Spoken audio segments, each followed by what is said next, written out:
Welcome to today's video and welcome back to my channel, and once again, welcome back to my kitchen. So, ang recipe ko for today is ang madalas nire-request sa akin ng aking dalaga. It's the carbonara. So, carbonara is very common na, no? So, nowadays, marami ng mga lumalabas na sauce na mga nakapack, na ready to use. Actually, something like that yung gagamitin natin. Yung gagamitin ko pala. Ako pala yung magluluto, no? Nakalimutan ko. But kasi pag gumagamit ako ng ganun, nung once na tinry ko siya, parang nakukulangan ako sa lasa. So what I did is nilagyan ko siya ng mga extra ingredients para mas swak sa panlasa ko at ng aking mga bagets. Alright, simulan na natin. I'll show you the ingredients.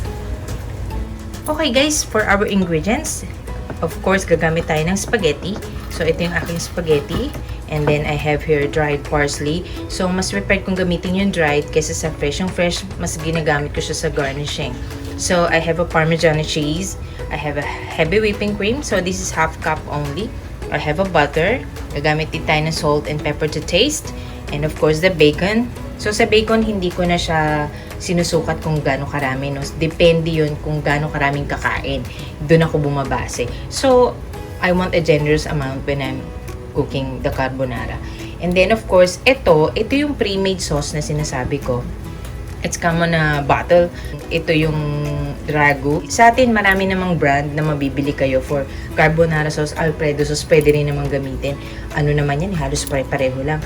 Depende na lang yan sa panlasa nyo, parang ganun. Kasi halos isa lang ang ingredients niya. And then, of course, nagpakulo na ako ng tubig para sa ating spaghetti. And then, gagamit din tayo ng olive oil.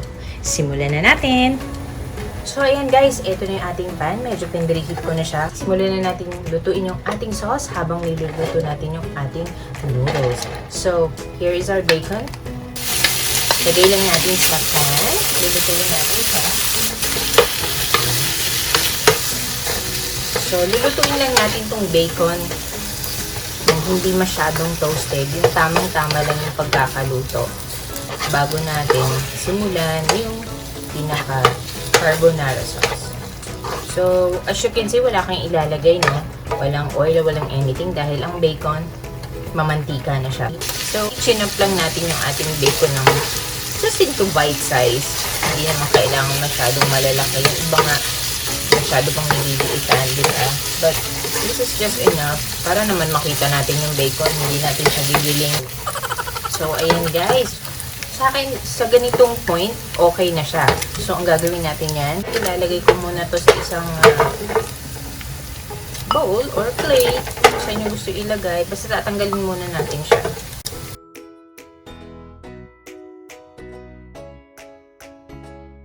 So, ito na uli yung ating pan. At now, lulutuin na natin yung ating carbonara sauce. So, maglalagay lang ako ng 2 tablespoons of butter.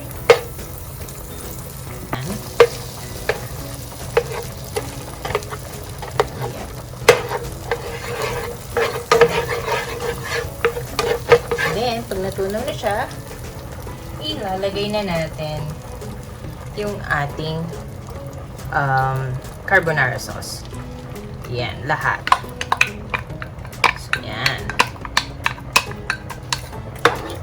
So, dapat katamtaman lang yung apoy. Hindi masyadong malakas. Turn down nyo siya sa medium, low. Ganyan. Huwag masyadong high kasi masusunog siya. And then, after that, ilalagay ko na yung ating heavy whipping cream. So, ito tatansyahin nyo, no? Hindi ko siya ilalahat. Ayan. Okay na siya. So, ayan. Medyo nagsisimmer na. Ilagay na natin yung ating Parmesan cheese. So, ito ilalahat natin, no?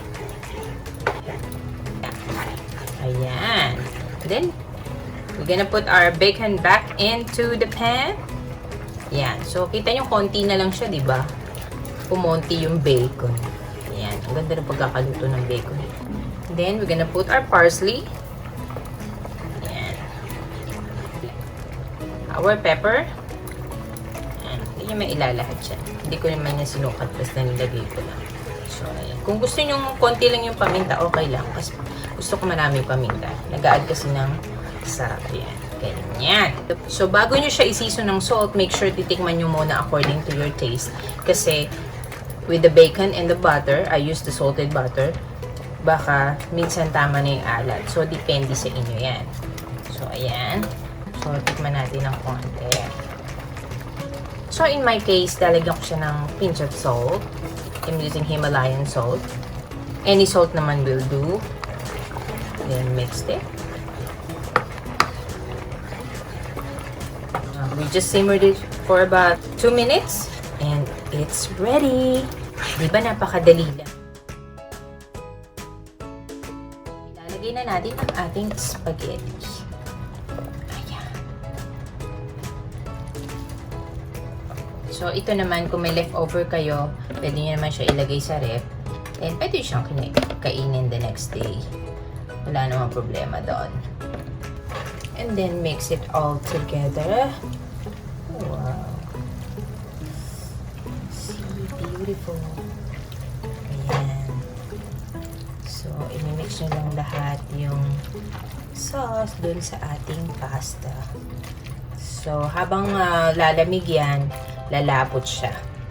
So, hindi pa siya masyadong malapot kasi mainit pa siya. But, lalapot yan. So, parang masisip-sip ng ating noodles yung ating sauce. Ayan. Tapos na ang ating Carbonara 2.0. Handa na natin yung ating plate. Wow! So guys, ito na yung ating Carbonara. Looks yummy. So, tikman na natin. So ayan guys, tikiman time. So, ito na ang outcome ng ating carbonara. So, what I did is gumawa na ako ng garlic bread. Nag-prepare na ako kanina pa. So, syempre, hindi kompleto ang pasta pag walang garlic bread para sa akin. Kasi gusto ko talaga siya may garlic bread. So, eto na siya. Carbonara 2.0. Alalay! Kain na. Ito talaga yung gusto kong part. Napakadali lang gawin ito, guys. Tingnan natin, ang lutong. Harap. Meron natin yung ating carbonara. Woo!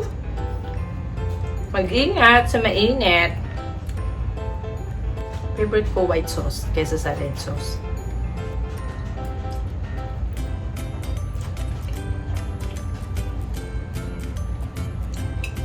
Heavenly to, guys.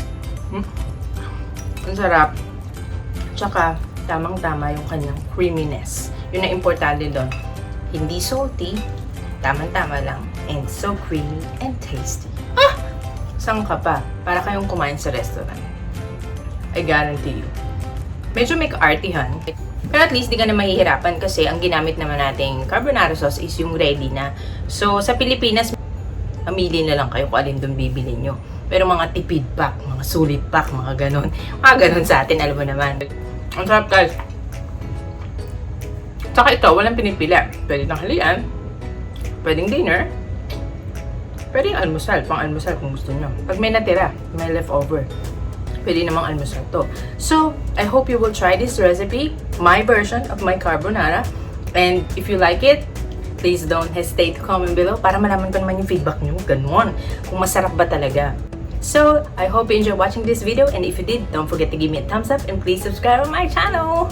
Have a blessed day. Stay healthy, stay happy, and stay safe. Bye!